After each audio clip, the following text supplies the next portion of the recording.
So, as you guys know, I am not scripted at all. I just go into Audacity and start recording.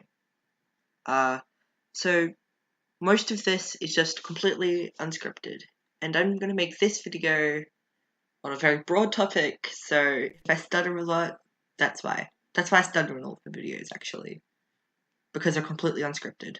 Maybe I should script it, but I just prefer this open, frank discussion with you guys. So, this one will be about freedom of speech, its absolutists, and where free speech absolutists as a whole really just don't get it. So, first things first, I am a free speech absolutist. I think every idea that can be expressed should be able to be expressed. Everything that can be said should be said, because that is the only way to defeat bad ideas.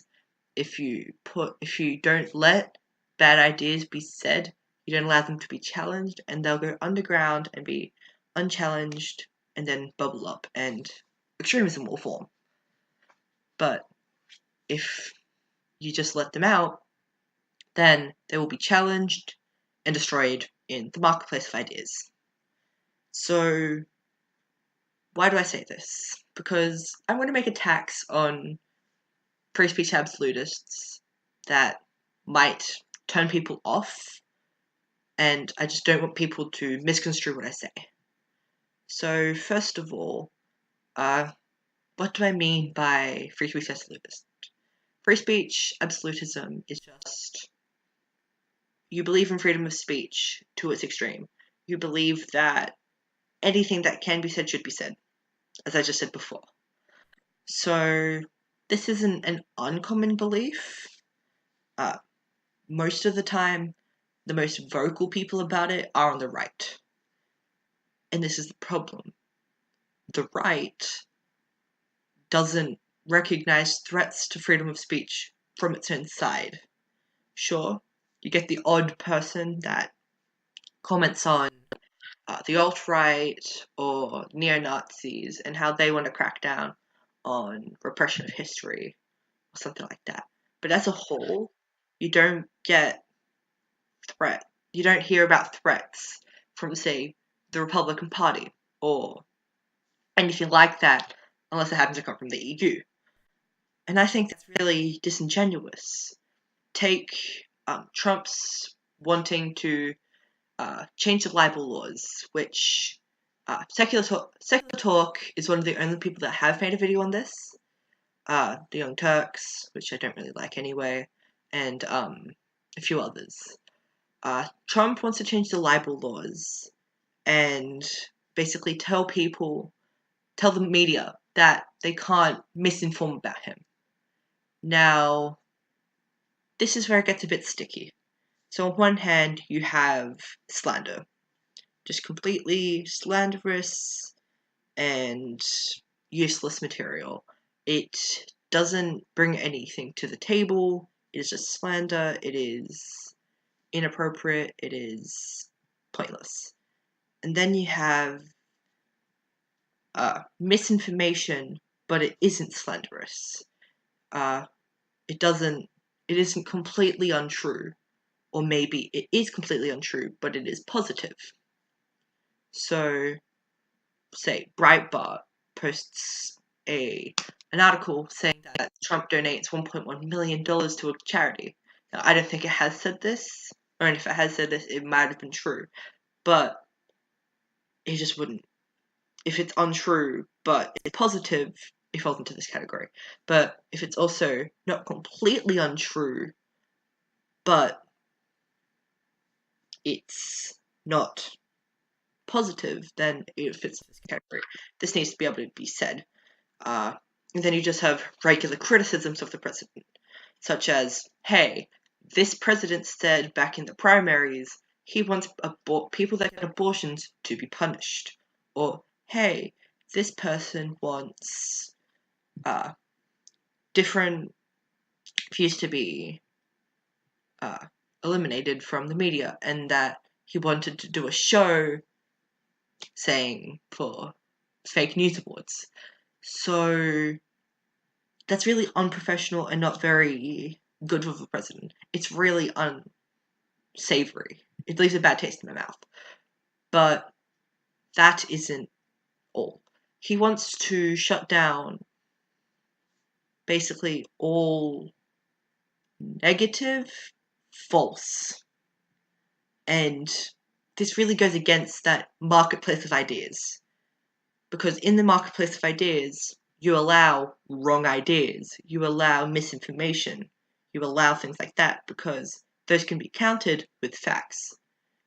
So, slander, already illegal, defamatory comments, completely illegal.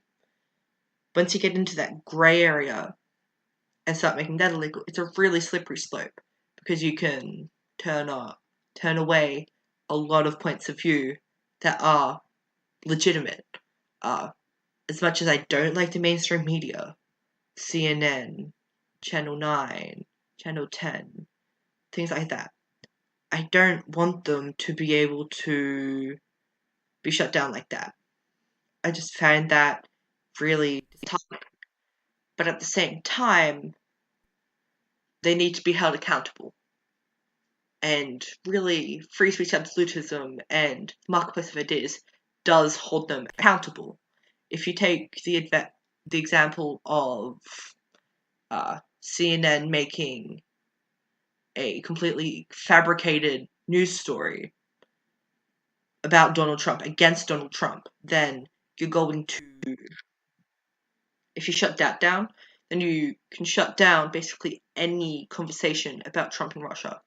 And as much as I think that's a pointless conversation, and there's much, much, much better arguments you can use against Trump, if you shut that down, it's a very, very slippery slope from there. Or, say, Twitter going around shutting down people as Russian spies or Russian bots. That's a very, very slippery slope because they're shutting down people that aren't Russian spies, that are just regular leftists. Or take the example of even right-leaning people being demonetized on YouTube. Even political people in general. There are left-wing YouTubers that are being shut down. Right-wing YouTubers don't recognize that. You also find the trend of right-wing YouTubers lying and no one goes after them. I find that people like Ben Shapiro and Steven Crowder in Prager University, which isn't a person, but never mind, aren't really attacked enough. I mean, there's the odd person that goes after Rebel or Ben Shapiro, but they're mainly left-leaning. I don't see many people on the right going against Ben Shapiro, who full-on argues for money in politics. Or someone like Steven Crowder, who on Twitter basically got a made-up Hitler quote and put it on his Twitter, and I think Lacey Green and another person on Twitter pointed it out, and yeah, it was messy. There are some pretty messy people in the skeptic community, but these things really aren't pointed out. Or when people made the shithole comments remark, people just went with Trump mindlessly.